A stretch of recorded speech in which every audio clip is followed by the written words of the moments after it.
are watching Prime Morning, and this is Prime Insight. That's the name of the segment. My name is Rosalind Felly. Now, if you have a girl or a woman out there and the person hasn't tuned in yet, kindly pick up a phone and call the person to tune in. Now, the most important people to watch this segment today are the men. You're surprised, right? Don't be surprised. Now, we know that women and girls do face a lot of challenges with their sexual and reproductive system. Let's talk about menstrual hygiene, which is a main cause or a main problem that we seem to neglect. We know that a lot of people have come out to advocate for that side. Now, let me tell you a shocking one. We have a lot of girls who are in the rural areas or deprived areas who end up skipping school for up to 5 days in a month because of lack of access to sanitary pads and good menstrual hygiene places. Now, let me tell you a little bit about the things that women need when it comes to menstruation. Aside their sanitation, their sanitary parts, we talk about water, we talk about the sanitation, the hygienic facilities, and also the education. We know the education goes. Let's talk about the men. How do they come in to help? Now, today on this show, we are going to rope in the men to help when we talk about menstrual hygiene. The women have spoken, but how will the men be able to help in this side? On the 28th of this May, the day has been set aside. I did say it earlier. And we need the men. We need their voice. Helping us with this conversation is Ethel Nanaya Amwakumpafo. She is the lead of gender and social protection. Welcome, Ethel. How are you? I'm fine, thank you. And we also have Derek Tego, who is a communications and fundraising lead for Ahoy Africa. Welcome, Derek. Thank you for having us. How are you? Doing very much well. You doing well? Doing well too. Great. I am doing well. I just got a bit, worried when I heard, or when I chanced on some of the challenges that most of these young women face. Yeah. Now, the very first one that was very worrying was to do with religion and beliefs that this is evil. Yeah, exactly. And hence it affects a lot of young girls out there. Let me start with you, Ethel. Yeah. So when it comes to religion and belief, I think it's one of the factors that leads to stigmatization, because we all have our religious background. I don't want to mention any religion to stay safe, but these kind of religious beliefs are surrounded the idea of period. And I think one of the main issues is the lack of education, because if we really get our religious leaders to understand this whole idea of menstruation, I'm not defeating the fact that there's religion, there's culture, and we have to, go with the norm. But then a time has come where education should be paramount in this whole conversation, because if they get to understand that, in every month, a woman is supposed to release egg, and that is the fact that she's not had any sperm to, how do you even call it, for pregnancy to occur, then it means that it has to come out, because it cannot stay in the body. Yeah. So if we get them to understand that this is where this whole thing is coming from, then we'll be able to debunk the stigmatization when it comes to religion and culture. Now, that stigmatization is another thing. Now, let's talk about the challenges that most of these young girls are facing in the rural areas, even not in just rural areas. Actually, let's bring it to urban areas as well. There are a lot of young girls who face it. Yeah. Now, we talk about young girls, but some mothers also face it. Exactly. So let me use my personal story. Okay. I was a victim of period poverty. I started my period at age 11, and it wasn't all that rosy. So at a point, mommy might not get you the money, or she might get you one. If you want to maintain a clean period hygiene, one pad is not enough for you. So at a point, if it gets finished, then it means that I have to opt for rag or tea roll. And it was so uncomfortable. So I remember I went to school one time. I sold my uniform. And oh my God, the boys in the class. That day, I felt less of myself. Like, I lost confidence. I couldn't even get up. I just put my head on the table the whole time. Like, I didn't want to do anything. I lost confidence. And it saddens me that somewhere 5 years ago when I started doing my research and all this, it saddens me that period poverty stigmatization is still in existence in this 21st century. I've gone to villages, most of the villages across Ghana, and the girls will sit you down and tell you that, see, mommy, we don't have the money. And period is something that girls cannot live without. Like, it's not something like you choose. I want to bleed this You know, month. my viewers are really enjoying this conversation. They really want you to speak up because they say, speak up. Okay. We need to hear you well. Okay, And you can also send in your messages as we are having this conversation. So we don't want you to be left out. Just send your messages. If you have any questions, we'll go ahead and ask the questions. If you have any contribution as well, definitely we'll be glad to take them on board. Okay, so I need to project. Yes. So I go to the villages and they tell me that it's real. I mean, it's something they can't, because in these villages, the people there are poor. And if the parents are supposed to choose between 3 square meal and buying you, let's say, 10 cedi sanitary pad, they'll go for the meal. And sometimes the kids, their home cannot even afford the 3 square meal. You afford one. So should we use the money for pad or for food? And obviously they're going for food. And when it happens that way, then it means that the kids need to opt for other means, which is the tea roll, and some use leaves. Yeah. Like some use leaves. Leaves. Some use leaves, tea roll, rag. They just go into any rag and just put it there. They'll combine the leaves and just put it there. And these have implications. Exactly. You know, Hygienically, yes, the beginner, you might think it's just one of those things. I'm just trying to prevent myself from being sold. But there are some medical implications as well. Exactly. Before we get into the medical implications, let me ask you, Derek, you know, as a man, you have been in class where you've seen your friends, your colleagues, your peers go through this stage. Now, upon research, we get to realize that teachers even talk more to students about menstrual hygiene than families do. And were you spoken to when you were in class as an adolescent? Well, Rosalie, it will shock you because I quite remember I was narrating a story to my team back then, and I mentioned when I was in primary 4 or thereabout. There was a lady, one of our classmates, who was very late to class, and so she walked into class whilst the lesson was ongoing. And, you know, because she was late, the teacher had to punish her. And so, you know, some strokes to her back.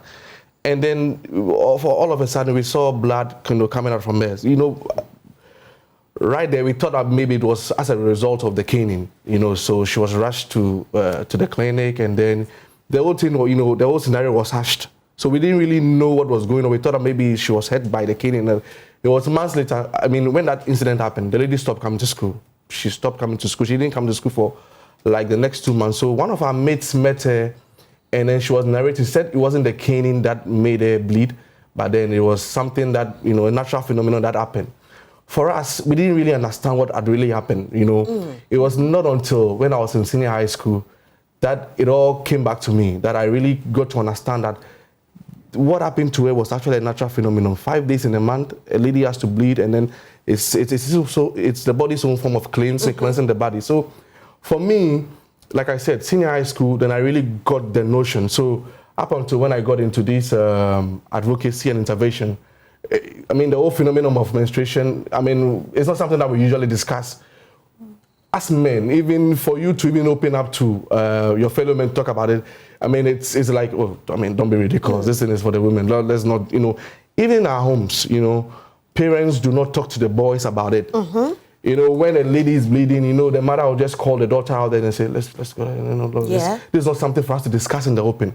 I think that if we broaden the conversation, we make sure that we involve the boys. So right from the early stage, they will be able to accept that the fact that the woman is bleeding doesn't mean that she's not pure, but then it's actually the natural way of cleansing the body. So it's actually making the lady really, really pure. So I think that involving men, involving boys from the early stage on will broaden the conversation, show more light on this phenomenon, and then we'll be able to have a good conversation, bring it into the mainstream media so that we can openly discuss it. I'm sure last time we had an interview at one of the stations, and then well, the presenter asked me that you're a man, or what are you doing advocating for menstruation? And I said, well, I need to be involved. We all need to be involved. We shouldn't make it a women-only conversation. Let us all get involved, throw more light on it, and then I'm sure once we do this, we'll be a step closer to ending period poverty. Now, will you believe that attending public or rural schools actually, brings the odds of you getting access to good menstrual hygienic care? Yeah. Well, I attended a public school. So in the public schools, I think it's recently that I saw one of the schools in Bawe had a washroom actually for menstrual washroom, where the girls can go in there, wash themselves, and then change. But in the public school I attended, there was nothing like that. So if you saw yourself, you have to go home because you cannot stay in the class. You have to go home. There are no sanitary pads. You cannot walk to the headmistress office to say, oh, I want one sanitary. There's nothing like that for you. So you have to go home. And that is disrupting your education. I mean, when you come back and you have to go back to what was taught yesterday and all that, I mean, it's a whole lot of stress. So some of the girls opt to stay at home. Yeah. Exactly. Anytime they see their menses. Anytime they see their menses. For 5 days. Exactly. 5 days, so calculate 5 days, 1 year. Calculate 5 days in every month for a year. For how many years she will go? She'll be in the school. It's terrible. I think what I did a research and in rural Ghana, and they realized that about 70% of young girls stay out of school within that 5 days because they don't want to go to school and then be embarrassed. So it's a broader conversation. Once you start missing school, you become used to it, and then that contributes to you being absent from school a number of times. And so it's not really a matter of just discussing menstruation. It has a long chain of effects, that the ripple effects. Exactly. So if we don't broaden the conversation, the effects are really, really. There are a lot of effects. Let's talk about some of the side effects. It can cause infertility. It can cause cancer, cervical cancer. It can cause so much. Yet we hardly talk about them. What other causes can come out of bad menstrual hygiene? So on hygiene, I mean, anytime you are in your period, we call for hygienic menstrual health. Like we should ensure that you maintain a good period hygiene. Because even if you use your disposable sanitary materials and you don't take care of yourself, sometimes you realize that people tell me that, oh, after my period and I start having itches. That is because you didn't maintain a good period hygiene. So imagine the girl who doesn't have access to these hygienic period materials.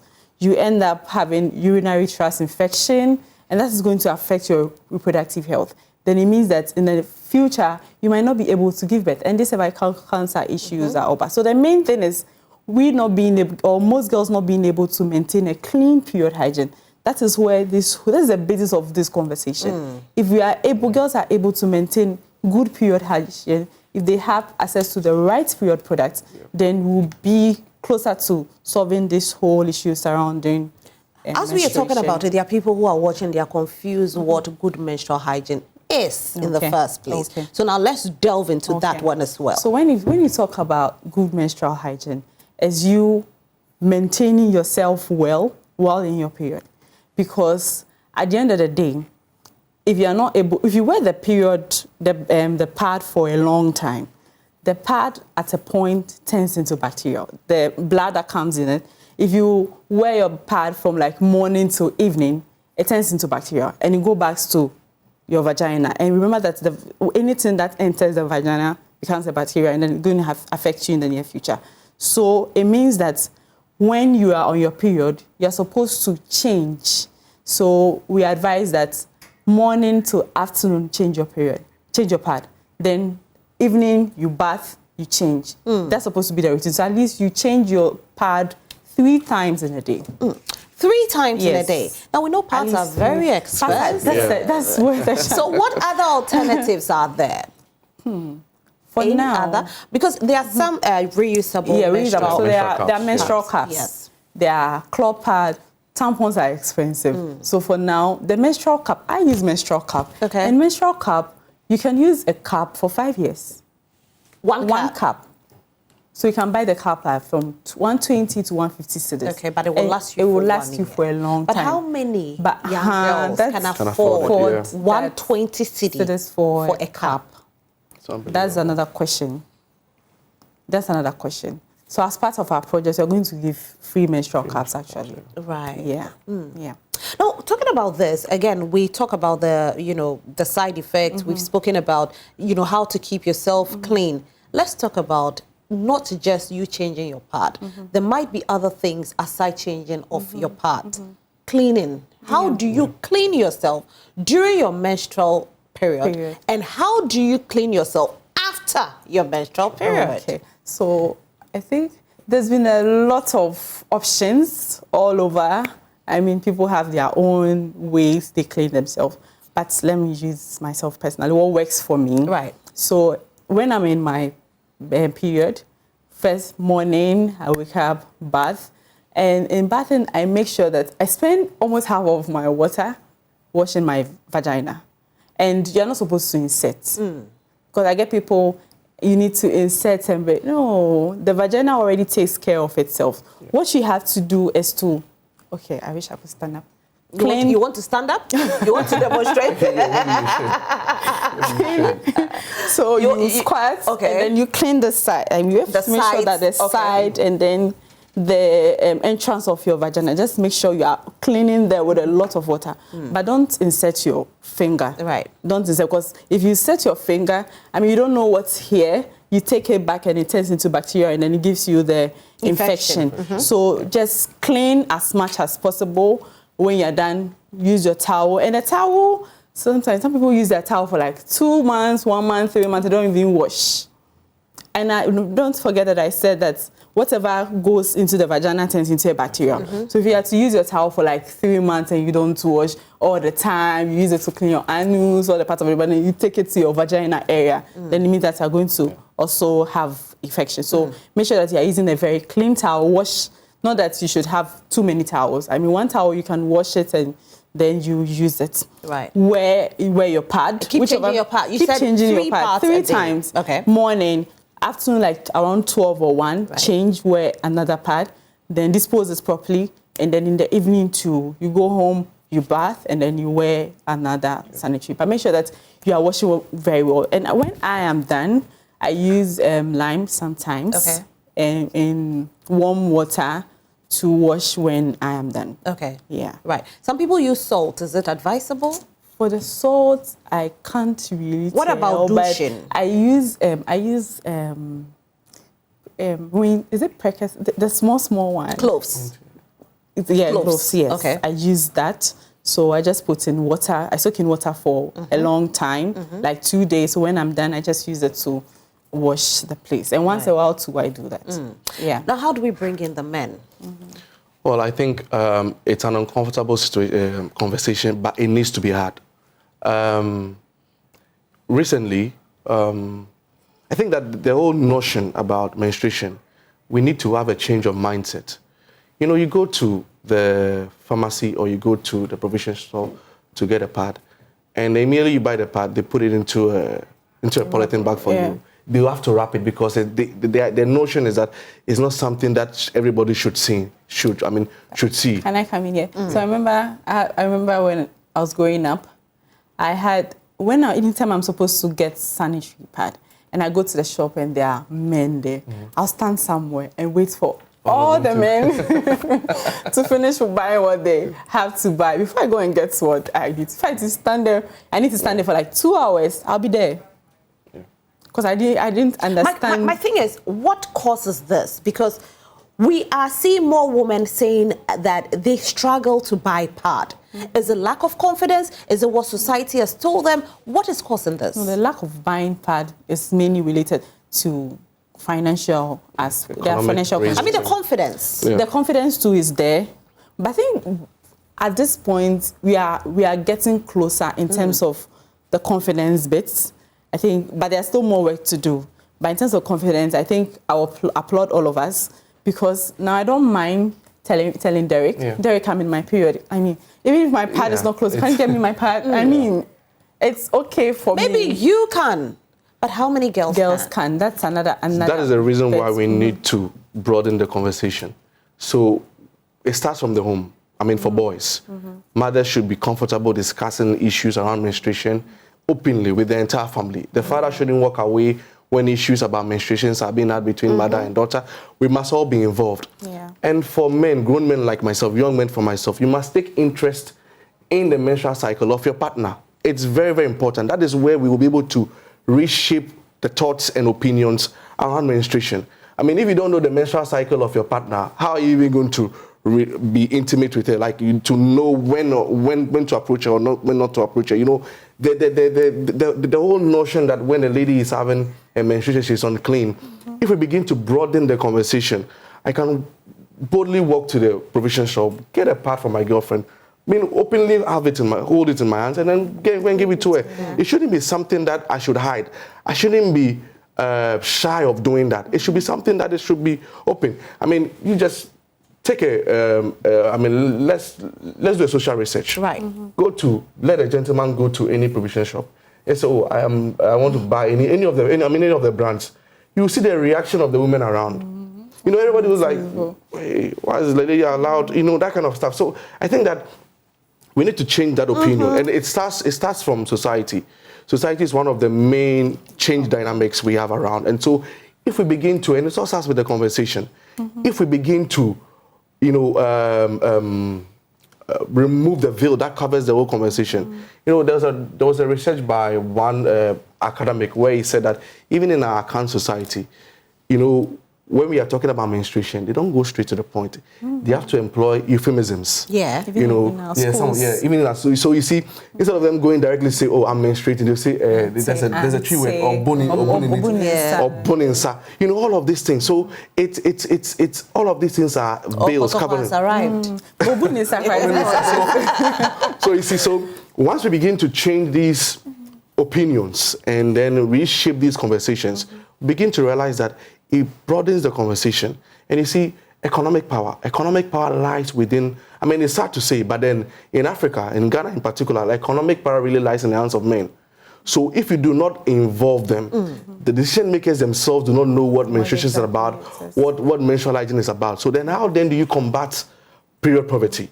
So if the men are involved, and Ethel said something very, very instrumental sometime, I think over 2 days ago, right, that Parliament is made up of almost about 70%, close to 90% of men. Yes. You understand me? So they are the decision-making body.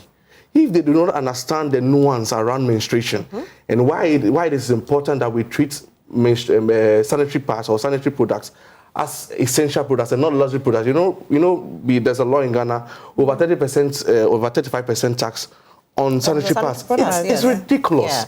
It's ridiculous, and that's because you see, there's no education. And there's been advocacy to, take off these taxes. Yeah. Because how do you tax sanitary pad? And women have to menstruate. Luxury products. Yes. I mean, it's women have to menstruate at no fault of theirs. Yeah. You don't choose to menstruate. You don't choose to menstruate. And the funny thing is, what hurts me in this whole conversation is the idea that there's no tax on condom.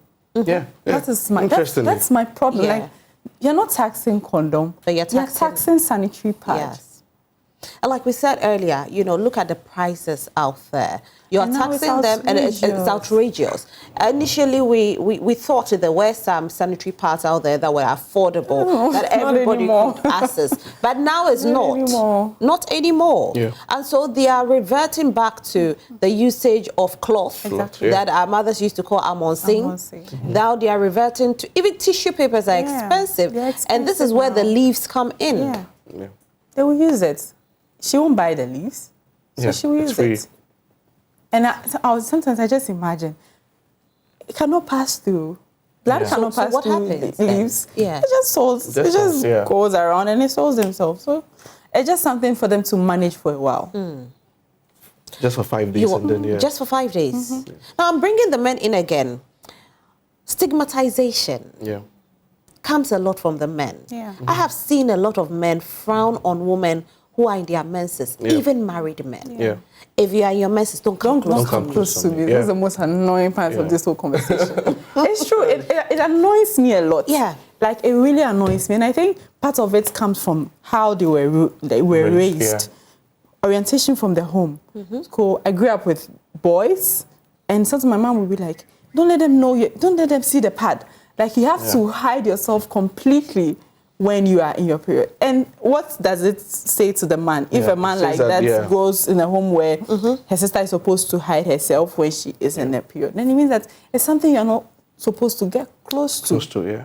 And Rosalind, you see, as humans, especially in Africa, or let's say in our local setting, we tend to mystify things we do not understand. So instead of us to take our time, understand, read, get access to information and understand, because we do not understand the whole phenomenon, we tend to mystify it. And so you see, and religion, like you mentioned earlier on, religion plays a role, you know, in the Bible. You know, if a woman is menstruating, you don't get close to... just the Bible. Religion talking about, it cuts across. It cuts across, when we look at, you know, the traditionalists, you know, they have something like that. When you go into Islam, similar. You come into Christianity, similar. One of my intervention with one of the girls in Central region, one of the villages in Central region, the girl told me that when she's in her period, in her home, she's not supposed to share a bucket with her dad. Unbelievable. So when you're in your period, use separate buckets.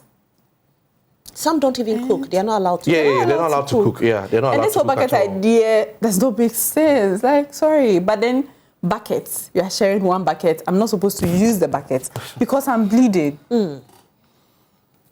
Sometimes they feel it's a taboo, but this is where we have to keep advocating and let the education go on. Because if we hear more men understand this conversation, we won't, you know, get to where we are today. Talking about the father, if the father understood that this is not a taboo, this is not diabolic, this is something that God just gave to a woman, the father won't say, I can't use a bucket with you, but the beliefs out of religion is where we are. Let me go on Facebook and read some comments. Good morning. I'm monitoring your program and enjoying it. This is coming from Dondo Sombari.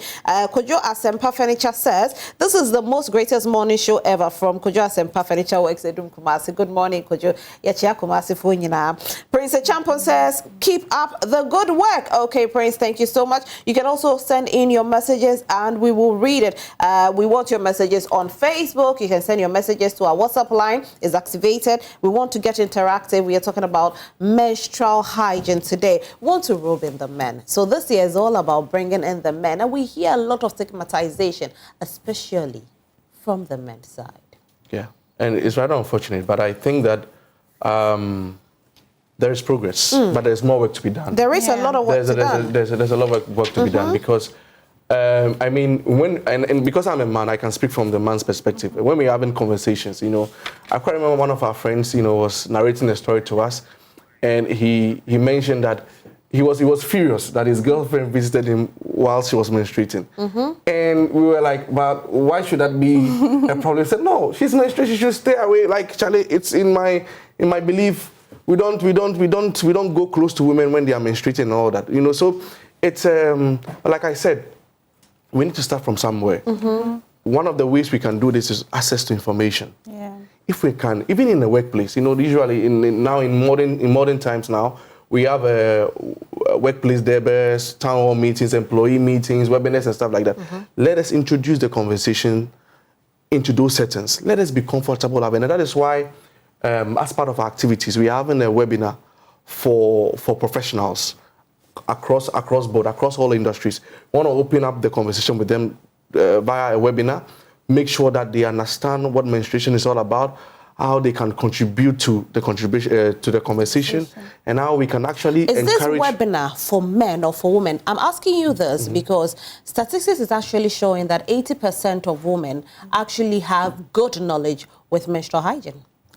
So it cuts across. Okay. But it cuts across, but you know, at the back of our minds, the thought behind it is to create a conducive environment where both men and women are together in the same location, in the same setting. Let us have that conversation. Because you know, women can be comfortable when it's an all-women affair. So they are talking and they can rattle and then, you know, but if the men are there, you know, then they cower, then they, you know, let's just keep our composure. But I want to create an environment where it is conducive for all of us to have that conversation. And to add to that, you know, in organizations, mostly when you're in your period and you go to work and you are experiencing period pain, oh my God. Let's talk about period pain. It's another thing altogether. It's another thing altogether. When you go to work and your waist, you are seated, your waist, you don't know what to do, your abdomen, like it's crazy.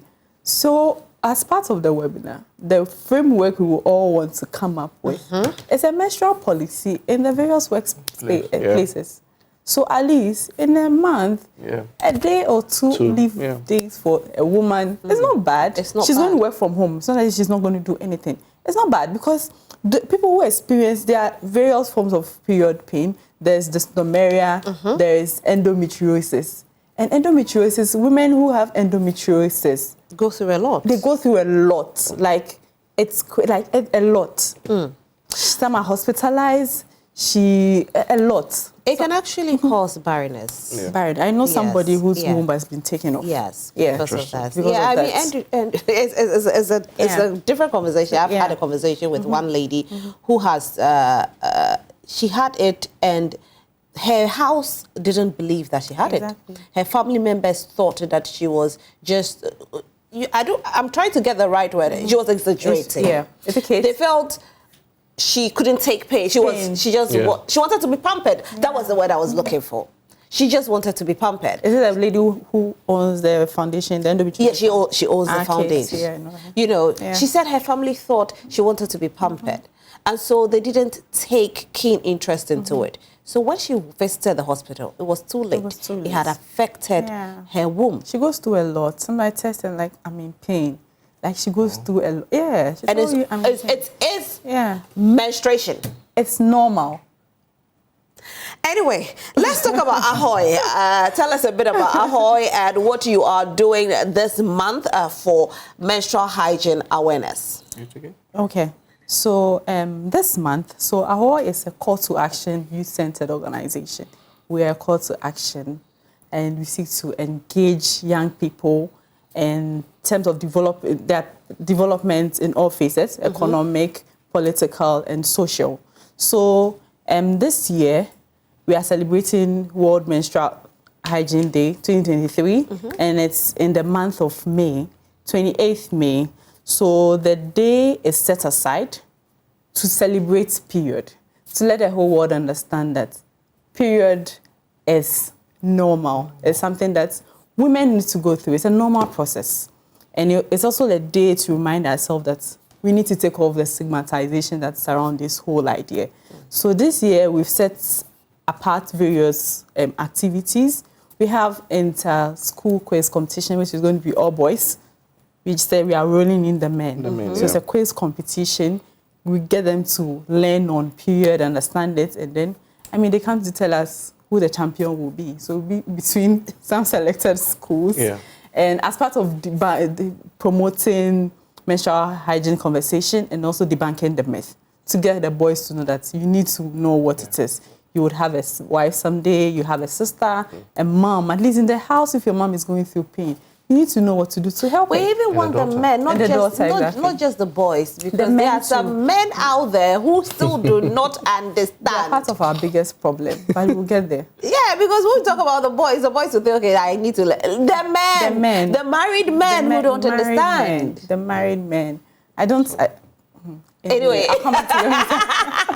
What other activities? You did mention earlier that you were going to have some stage plays as well. Stage plays, part of the quiz competition, actually. So it's just, people learn better when they see it, when they see things. So we're going to use the stage play to promote the menstrual conversation as well.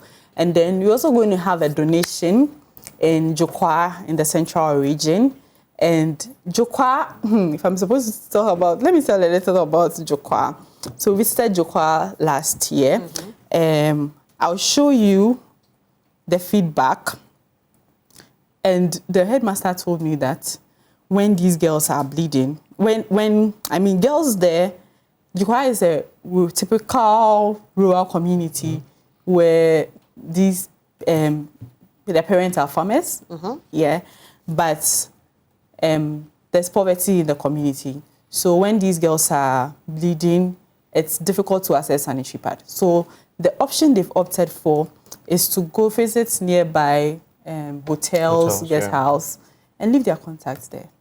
So if a man comes from the city or any nearby village and then he wants somebody to spend the night with. Hook up. So it's their mini hookup service. So you can access sanitary pad. Exactly. And let me show you I got a feedback. It's serious. As you So look this for is it, my I was going to feedback. read a message from, okay, so So you this is can your read it feedback. to So I'll them, read yeah. it. This is the feedback she got. She said, good evening, Sister Afrakuma. I'm doing well by God's grace. I'm happy to inform you that by the grace of God, none of our pupils have given birth, and we have also not recorded any pregnancies since then.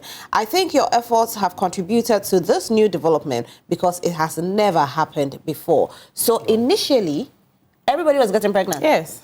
When we went to, there are 5 of girls were already pregnant. Just because of sanitary pad. Quite sad.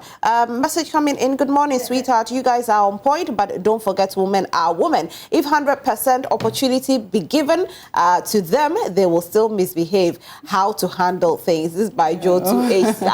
Are you sure? Are you sure? Are you sure, Joe?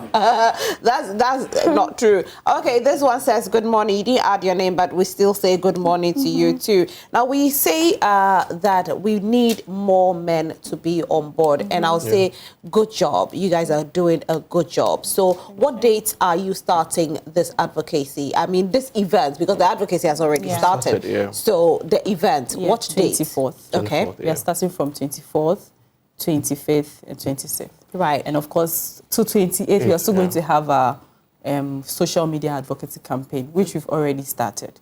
Can people come and join? Of course. Right. They can. Is there a number for those who want to join to call you? Okay, so I'll give mine and then Derek. Sure. So mine is 0555 1616 03, 0555 1616 03. And also calling on organizations whose visions are in line with gender equality and then promoting girls' education to also come together. We can partner on any of our programs. So we can do this together. Right. And then we also want to encourage, like you said, individuals, organizations who share in our vision. They can go onto our website and then donate to support us. We want everybody to come on board, like I said, and then broaden the conversation. Everybody also needs to play in their role. So, I mean, if you're out there and then you believe in our vision, you believe in the advocacy we are embarking on, you can go onto our website, www.aoiafrica.org, and you can support us over there too. Thank you so much for being here. We are super grateful. Thank Your final words before you go. I know you've said, support us, but do you want to say anything else? Yes. I just want to tell the men, period is normal. It's something we are all supposed to embrace. I always say that it's everybody's conversation. Period is not just a woman's conversation, because what affects a woman affects all of us. So please, let's come together and support women while in their period. Right. Stop that. Don't get close to me when you're in period. That's our biggest problem. Thank you so much for being here. Super grateful. I've been speaking with Ethel Nanaya Amwako Bafo. She is the lead with gender and social protection, and also Derek Tego, who is a communication and fundraising lead for Ahoy Africa. And we are definitely roping the men into menstrual hygiene this year. I'm excited about what you're doing. If you're a man out there, you ought to be at this event, because we need more education. You need more education on it, so we can have, girls be more comfortable. And to the government, please, as much as possible, take the taxes off the pad, the sanitary pad. We need you to take it off. Thank you all so much. Stick and stay.